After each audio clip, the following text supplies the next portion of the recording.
So hi and అందరికీ welcome back to my channel. నా పేరు సంజు, మీరు చూస్తున్నారు Sanju for you.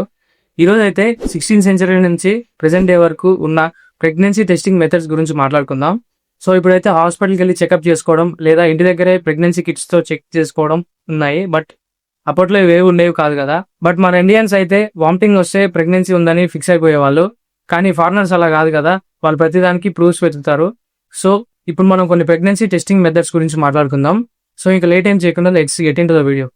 1552లో piss prophets అనే కొంతమంది medical experts pregnant women urine smell, colour and texture ద్వారా ప్రెగ్నెన్సీ ఉందో లేదో చెప్పేవాళ్ళు.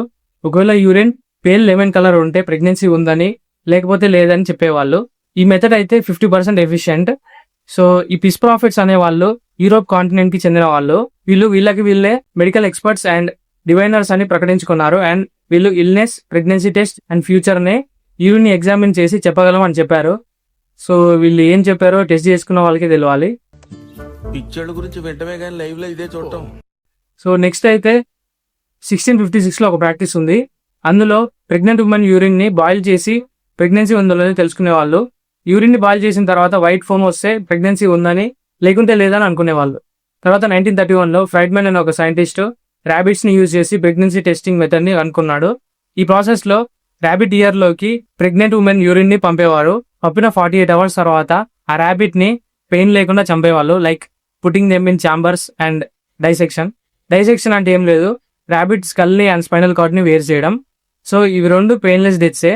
చంపిన తర్వాత ర్యాబిట్ ని కోసి ఎగ్జామిన్ చేసేవాళ్ళు.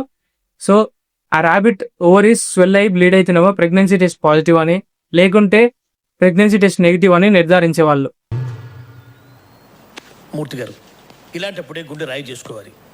సో దీనికి సిమిలర్ గా 1927లో ఇంకో మెథడ్ కూడా ఉండేది. బట్ అందులో ర్యాబిట్స్ బదులు ర్యాట్స్ అండ్ మైస్ ని వాడేవాళ్ళు. సో ఈ రెండు ప్రాసెస్ లో younger and female rabbits and mice ని వాడేవాళ్ళు. సో ఈ రెండు ప్రాసెస్ వల్ల చాలా యానిమల్స్ హామ్ అవుతున్నాయని హాగ్బెన్ అనే ఒక సైంటిస్ట్ ఫ్రాగ్ టెస్ట్ ని కనుక్కున్నాడు.